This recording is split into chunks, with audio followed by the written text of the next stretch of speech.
Hello again. Welcome to discussion and lecture number 8 in pain biology and neuroscience education for Achieve Orthopedic Rehab.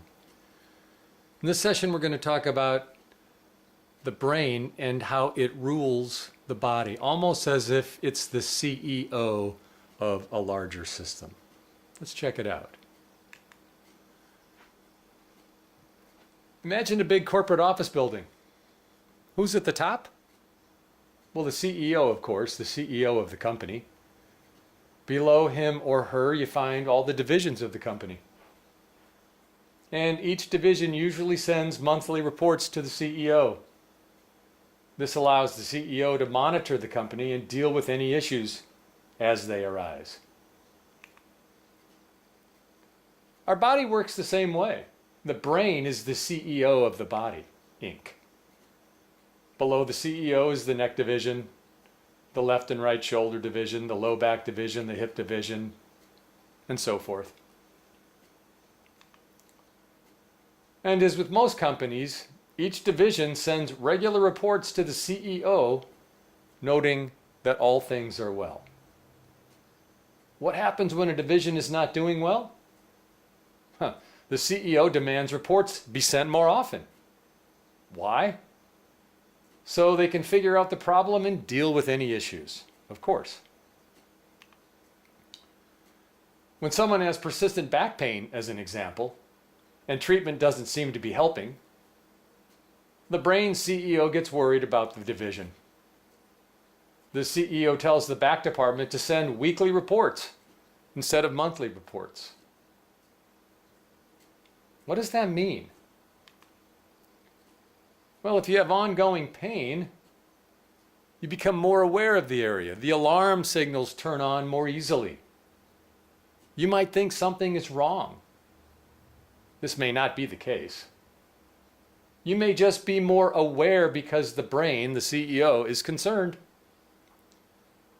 Previous tasks and movements that did not bother you before now bother you. Again, this may not be a true indication of injury or the health of your tissues. The CEO is just watching more closely. You might say the CEO is micromanaging. He can be a bit neurotic. If one division is not performing, the CEO may start snooping around other divisions as well. Now the CEO wants all divisions to send weekly reports to scan for possible problems. This results in more awareness of other areas as well, not just the original area where you first perceived your pain. So the brain is the CEO of the body. When it's worried about you, it starts snooping around. The end result is increased awareness and focus on other body areas. Thus, you may feel the pain spreading further and further through your body. This is part of the immune system communicating with your nervous system and making it more sensitive, sending more reports to the brain. You may feel the pain spreading further and further through your body. Does it mean a new injury? No, not at all. It means increased sensitivity. More alarm bells are ringing in your nervous system. The police, the immune system, are sniffing around. Nosy neighbors. Moving these sore, sensitive areas during exercise is perfectly fine and may actually help calm the nerves, as we've talked about.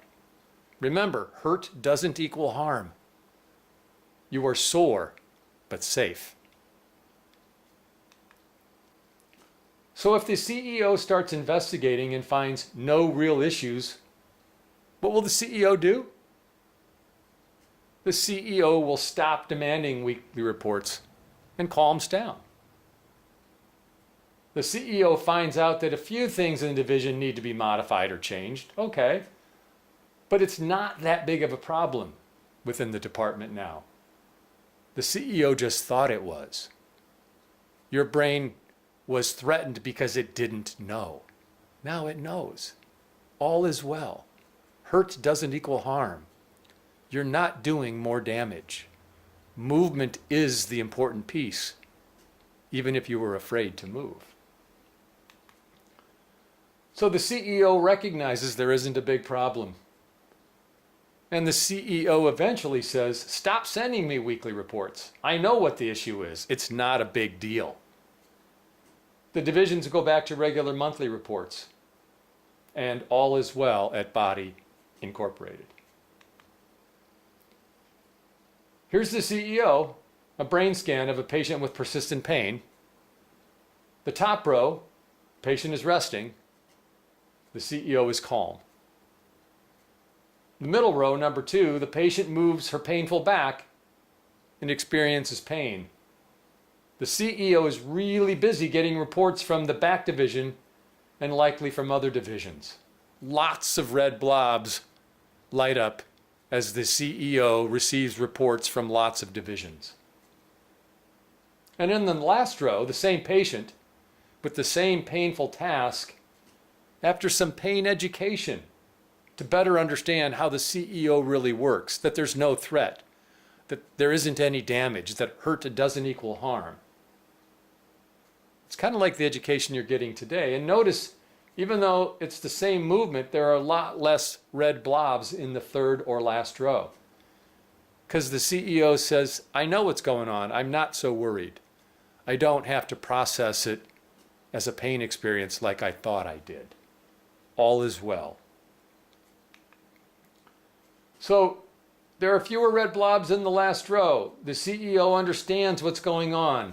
The back division doesn't need to send the same report, so the CEO isn't that busy. Knowledge and education is an important part of therapy. When you understand more about how pain really works, your body's alarm system will send less and less information. Your pain eases over time. You can move more. Your brain is not in the same pain meeting, so other parts of your life return to normal. Knowledge and education is therapy. Let's do our homework. Reflect on the brain as the CEO. Understand it as best you can and write down any questions that you might have so that they can be discussed the next time you come to therapy. Continue to learn. It's key to your recovery.